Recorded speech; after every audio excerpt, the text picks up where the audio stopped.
My husband and I have achieved financial independence. I just turned 40 this year and am entering the next phase of my career and life as an angel investor and as a mentor for other women who want to achieve millionaire status.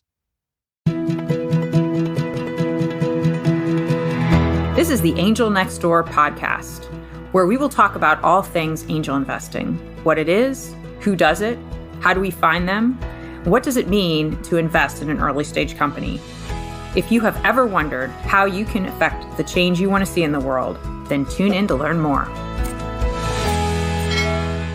In this episode, I'm talking to financial independence trailblazer Bernadette Joy, author of Crush Your Money Goals, and a passionate advocate for financial wellness and angel investing. You will hear Bernadette reveal how she smashed 6 figures of debt, built her first $1 million in net worth, and is now teaching women everywhere to become investors. Love that. We also talk about her refreshing take on financial habits, money wounds, and the realities behind angel investing. Enjoy the show. Bernadette, welcome to the Angel Next Door podcast. Thank you so much for having me. I'm excited to be here, fellow Charlottean. That's right. I know we live really close to each other and we have so many commonalities in what we're talking about. You're a life coach, a money coach. You do all these amazing things and have this incredible book called Crush Your Money Goals. So start off, tell us a little bit about your background and how you got to this place. Sure. So I'm Bernadette Joy. I'm a first generation Filipino American. I think it's relevant to say I'm the 8th of my dad's 9 kids. And so the origin story was that I should have never become wealthy. And I share that specifically because when people meet me now and they've seen the book and it's kind of the platform and the things I talk about, there's a lot of assumptions that like, oh, she must come from money or she must have had a really stable childhood or whatever. And so I'm really excited today to talk about money stories and specifically around, I think, a lot of the misconceptions that we have around investing, especially as women. And so the street cred, if you will, is aside from being an author and the founder of Crush Your Money Goals and having a lot of siblings, is that my husband and I have achieved financial independence. I just turned 40 this year and am entering the next phase of my career and life as an angel investor and as a mentor for other women who want to achieve millionaire status. I love that. So tell us a little bit more about Crush Your Money Goals, the book and the program that you... Yeah. So, Crush Your Money Goals, here. It was fun story is that I have had no aspiration to be an author whatsoever. I actually just posted about this on LinkedIn today, where the book really found me. I speak at a lot of different conferences, and one of these large publishers saw one of my talks and invited me to write a book about money habits. And initially, I ignored the email altogether because I thought it was fake. And then when I actually looked them up, I was like, oh, it's a real publisher. I should probably respond back. The initial concept was they wanted me to write like a lighter, here's 100 habits that you can do to fix your finances. And I went back to them and I said, nobody wants to read 100 habits, nor is that sustainable, nor is that, I think, the message we want to send that we need 100 habits to become rich. And we settled on 25, and they're very neatly organized into my acronym CRUSH, CRUSH. And the book, I basically dump out everything in my brain of what people ask me on how I paid off $72,000 of student loans in a year, how I paid off $300,000 of debt in 3 years, how I built my first $1 million of net worth into these 25 habits. And what I love and that I've got in terms of feedback is that people who have read it have said that it feels very digestible, very doable. Unlike sometimes we get these very heavy personal finance books full of terms that people are not interested in. A lot of people felt like they said that, especially if you listen to the audiobook, that it's like a friend who just really wants to look out for you and believes that it can do it. The book's been out for almost a year now. We've sold about 5,200 copies of it. And my goal by my next birthday in February is to get to 10,000 copies, particularly in the hands of women who want to become investors. I love that. So tell us what CRUSH represents. The quick and dirty of CRUSH is C stands for curate your accounts, meaning that what I found is a lot of women in particular are collecting accounts, but not curating them. We get all these extra accounts and we don't really understand what they're doing. Like a classic example in the investing world is I meet so many women who have these that are just out in the ether and they have no idea what they're doing or how much they have in there. So curating our accounts is always the first step into creating really healthy money habits and just getting that list down to, first of all, in one place, and then making sure that every account is working for you and not against you. Then R is reverse into independence. And so I walk people through the theory behind the 4% rule and how much you need in order to potentially become financially independent. And how do you take this really big goal, which if you live in the US, is probably going to mean the millions of dollars, and how do you backtrack into feasible, tangible steps that you can do to reach that independence? So That's R. And then U Explain is the 4% rule real quick. something. So I had the pleasure this year. There was a financial planner named Bill Mungan, and she followed this study, the Trinity study, that basically looked at portfolios over different 30-year increments to say, basically, if you have X amount of money in a traditional portfolio and you take out 4% every year, which is the equivalent of a year's worth of expenses, you would theoretically not run out of money.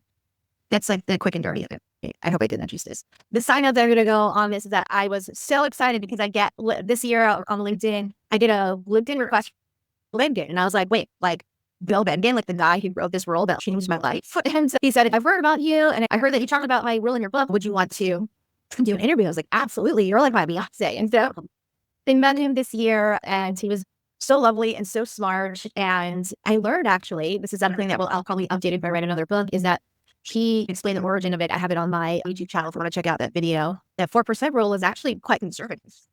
That actually you could pull out even a little bit more money than what that rule said, and you'd still be okay. And that just blew my mind this year. And the reason I bring up the 4% rule is that a lot of women, like we're just like trying to make money, save money, invest money, but we don't know how much we need. And so even if you don't believe, a lot of financial planners don't necessarily like it as a hard draft rule, but I always use that rule as a guidepost. That's like somewhere to work towards. And then and it's much easier to create a financial plan or investing plan if you have something to work towards versus just, I need an unlimited amount. Right. So you use this 4% rule in order to pay off the debt that you had, or how'd that work? Question. Going along the lines of the crush, that like, did you understand your network? This is how it all ties in. Is initially when I had started my own personal finance journey. So back in 2016, I was in a ton of student loan debt, $72,000 from student loan debt. And all I wanted to do was just get out of debt. And so I had to look what everyone else says at Google, and I found Dave Ramsey's of the world and everyone, the normal kind of suspects in personal finance. And so I just focused on paying down the debt. And lo and behold, I ended up paying off that $72,000 less than a year after I graduated. And I thought it was going to take me 10 years, like many people do, to have to pay for student loans. So when I finished my goal, I was like, well, what happens after you're debt free? Like, I guess I got to learn how to invest because I just put all this money into this black hole that was student loans. So wow, what would happen if I actually grew the money instead? Right. That's when I started learning a lot more about financial independence and reading a lot of books and listening to a lot of podcasts around what is this whole idea about retiring early? And when you ask the question of how did I use the 4% to pay off the debt? Initially, no, because all I was doing was just trying to get out of debt. But once I got out of debt, I was like, well, what do you do after you're debt free? And that's when I started learning about this 4% rule. And I started really understanding the U and cross of just understand your net worth. I didn't even know what net worth was. When I left school, I never paid attention to that number and started to correlate, well, in terms of steps, the U and crushes say, okay, now that you know all your accounts, do you understand what each of them are doing? And how do you best optimize those? And that's when I started understanding, okay, a lot of people are saying, oh, you shouldn't pay down debt because interest rates, just making it really complicated. But I simplified it for myself to say, well, I understand that a credit card at 20% interest is going to lose me a lot more money than this thing that feels very complicated right now, investing. And like, I can go for the guaranteed 20% return by paying off credit card debt, or I can take a risk in investing right now when I don't fully understand it or feel confident about it, and simplifying that plan for me. So that was the U in Crash. And that's when I really started learning how to not only pay off debt and invest, but pay off debt and save and learn to invest. Nice. Okay. S. So this one is of the acronym. So S is spending intentionally. And so that's where I teach habits specifically around budgeting in a different way than I've seen many other people teach budgeting. My way of budgeting is a little more fun, has a lot more emojis, is a lot more. But people all seem to like the way that I teach budgeting, and that spending intentionally isn't about deprivation and sacrifice. It's about aligning yourself to these larger goals. And then the H in Crush stems from my background in psychology of healing your money wounds, and why I purposefully went down the route of being a financial coach versus like a CFP or a financial advisor was that I realized, and I know you know this too from your research and stuff too, that a lot of women are capable of learning the math, but we still have a lot of work to do on the mental fortitude to take the risks that we need to take as investors. And so healing your money wounds is very much exploring what fears do you have around finances and how do you overcome those fears so that you can be in a position to take risks and grow your network. Wow, that makes sense. Yeah. So when did you first learn about angel investing and how did you get into it? So I started working for startup companies in my mid-20s. And so I worked for 4 different tech startups. during my corporate phase. And so I knew about angel investing. I knew about like just investing in general. There was this kind of investing that's out there that was not the stock market. And I would heard all these terms, but I just didn't know what they were or who they were. You just knew that there was people with a lot of money who were giving these companies money. And oftentimes it was conversation on the golf course, like not a exaggeration. It's literally how I found out that some of these deals were being done. And I moved to Charlotte from New York City where I grew up, and I worked for this tech company here in Charlotte, a very successful tech company that almost no one has heard of, not one of those ones that are like out in the public eye. And the CEO, I learned so much from him that a lot of founders are not necessarily like the smartest people or the most qualified people. A lot of these founders were willing to take a risk and willing to go out and ask for funding, even when they didn't have fully fleshed ideas. And so I will always remember this. I came to the head of HR at that company, and I was still in my late 20s, and I was like, is this it? Is this all there is to life? Like, I'm going to just do the same job for another 30 years and then retire. But then I watched my boss at the time, who was like in his 40s, and he was like, he had courtside seats at the Charlotte Hornets. He had my house on Lake Norman and an apartment here. And I'm like, how's he doing all this? Because I sit next to this guy every day, and he's not that smart. But he's an excellent salesman, and he was not afraid to go out to clients or investors or anyone who would help grow his business. And so he told me this story that there was a big potential client that they had, and this is a tech company, and they were asking them, what does your like storage look like for all the data? What does your data storage facilities look like? He's like, well, we don't have it. And so what he did was, I kid you not, he bought a bunch of storage things, data center things, and he put it in a room in the building. They weren't even plugged in. Oh my goodness. We're not even plugged in, right? And when they came to go check it out, he's like, well, here's your storage room. I see it there. Open the door, close it. So this sounded a little shady, right? But the story here was just like, I heard this, and he made me realize, wow, a lot of founders are just winging this thing, and people are willing to give them a live money. So what is this whole world? And then how do you be part of this world? Well, do it in a way that feels like I wouldn't be sweating, either giving that check or being a founder who's having to do things like that on the fly. And so I went down the route of being a founder for the last decade instead of being an angel investor, and learning the ins and outs of what it's like to run my own business, with the idea that when I came to early retirement, that I would take all of that experience and use that to learn how to be a better angel investor. That's amazing. So before we started recording, you had mentioned that you had a bad experience with angel investing in the past.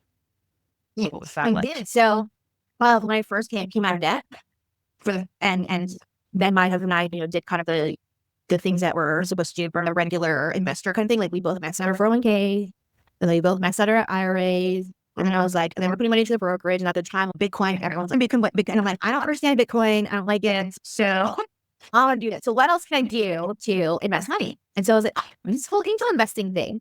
Well, let me try this out.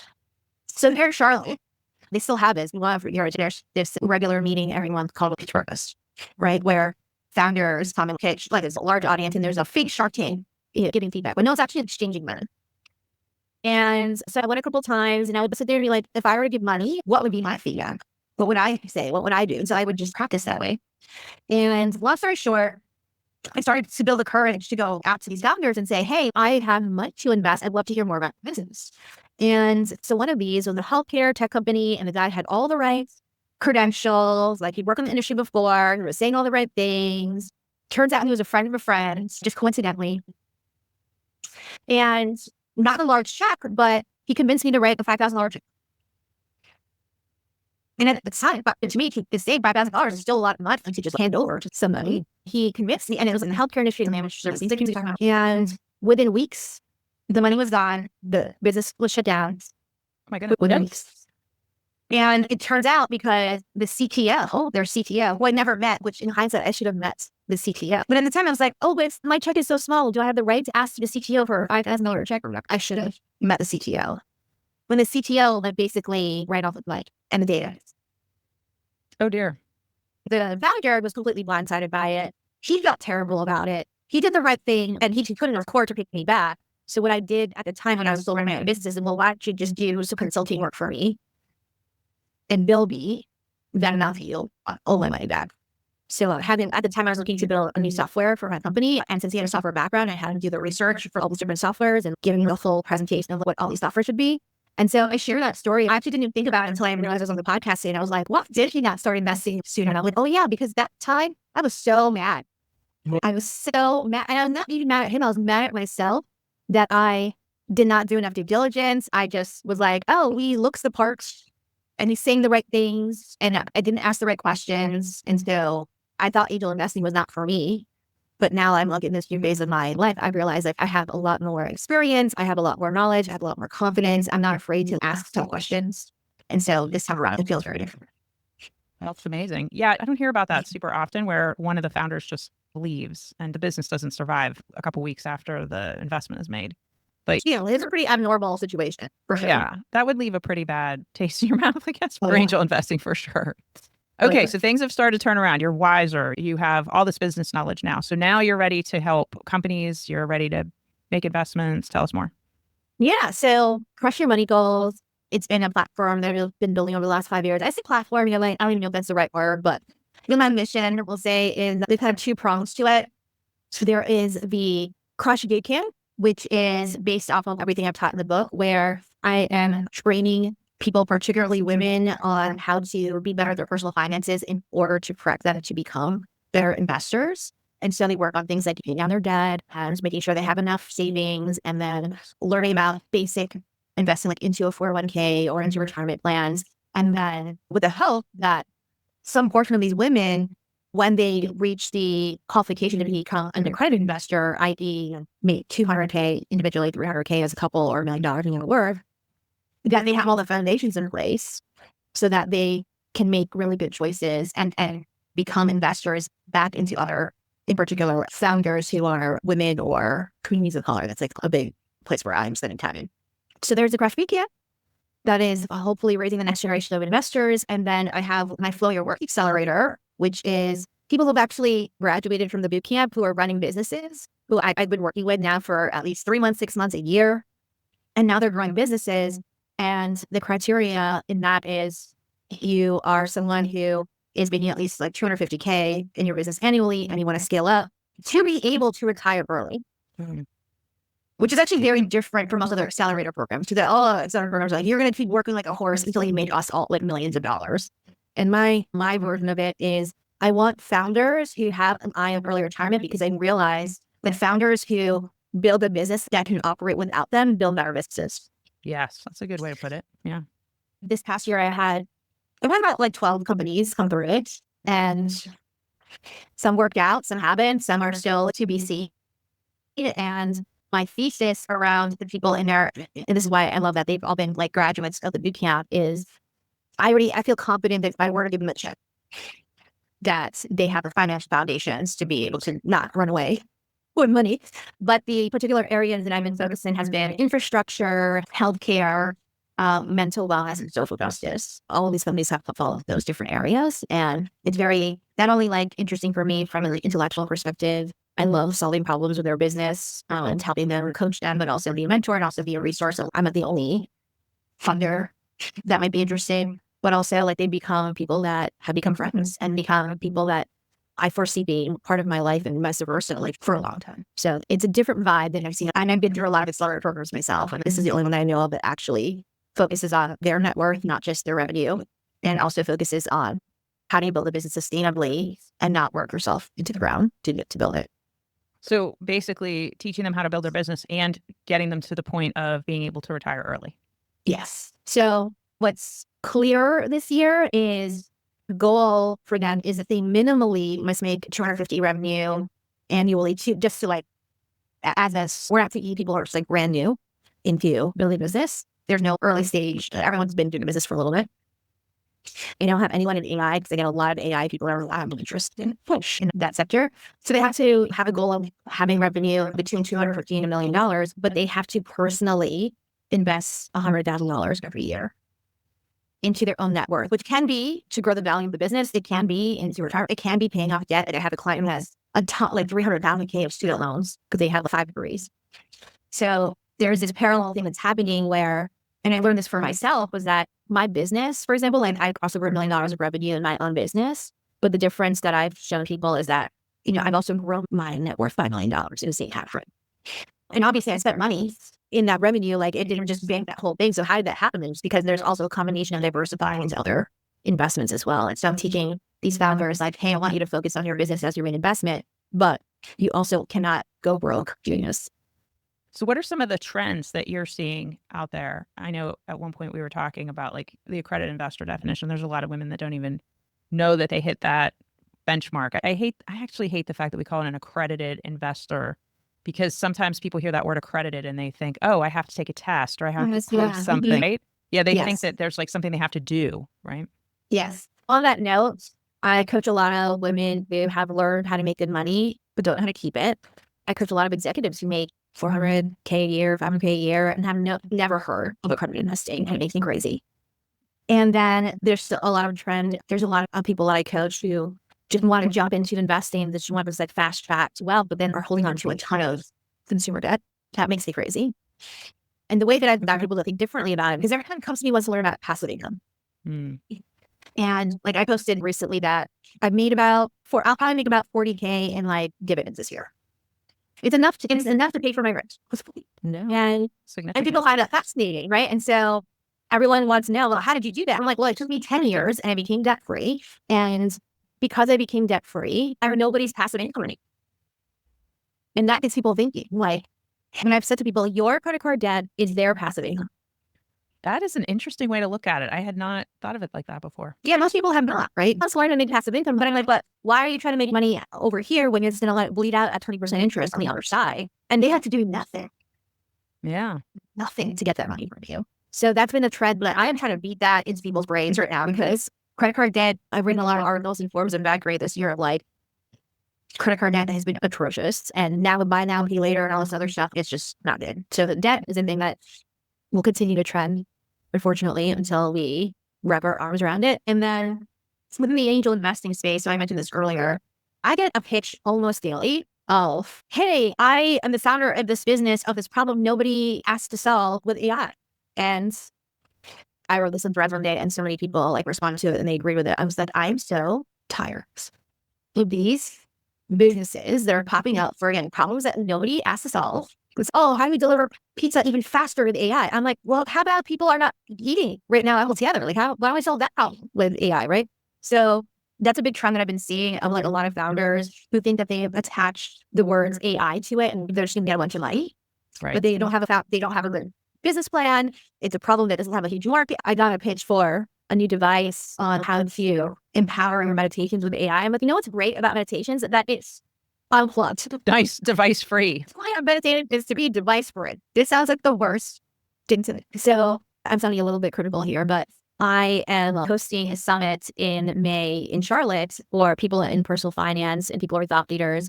And I entitled the theme this year, The Power of I, not AI, The Power of I, as in, hey, we as individuals, what are we doing to use these different I's, income and investing and influence and inspiration? How are we using that to help better our quality of life and stop with these like businesses that nobody has?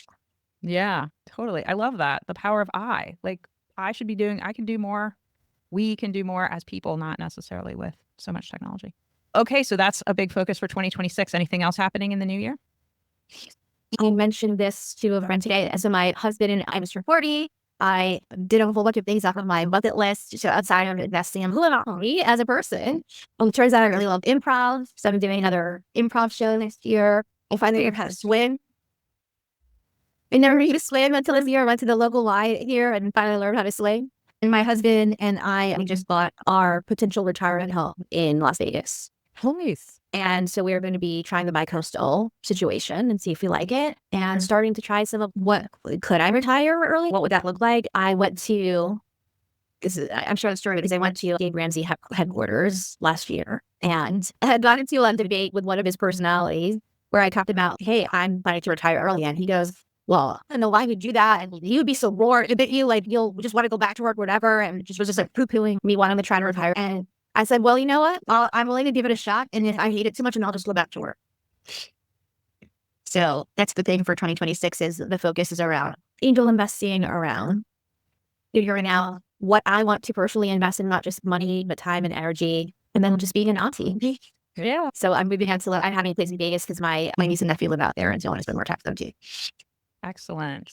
Well, Bernadette, thank you so much for coming on the show today. Tell us where people can follow you. Where's the best place to find all your great content? Well, thank you so much for having me and being a fellow voice and getting more women to think differently about money. If you want to learn more about me, you can find me at crushyourmoneygoals.com. The book is available wherever books are sold, but right now, if you like listening to this, then the audiobook is probably for you. It's on Audible. And then on social media, you can find me at Bernadette Joy, spelled with the word debt. And primarily, I'm on YouTube and LinkedIn. Excellent. Well, thanks so much for coming today. Thanks so much for having me.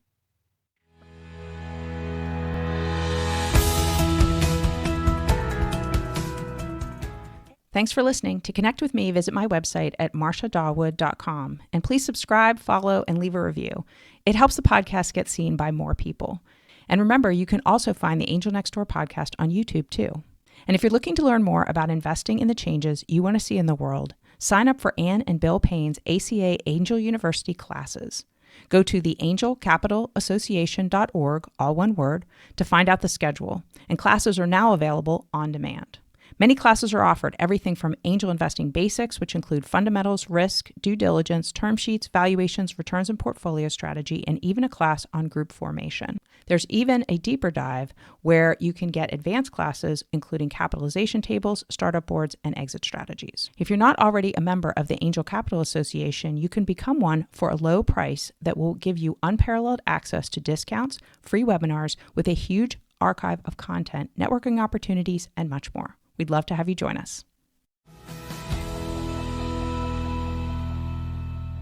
All content for this website is informational and not intended to serve as legal, tax, accounting, or investing advice.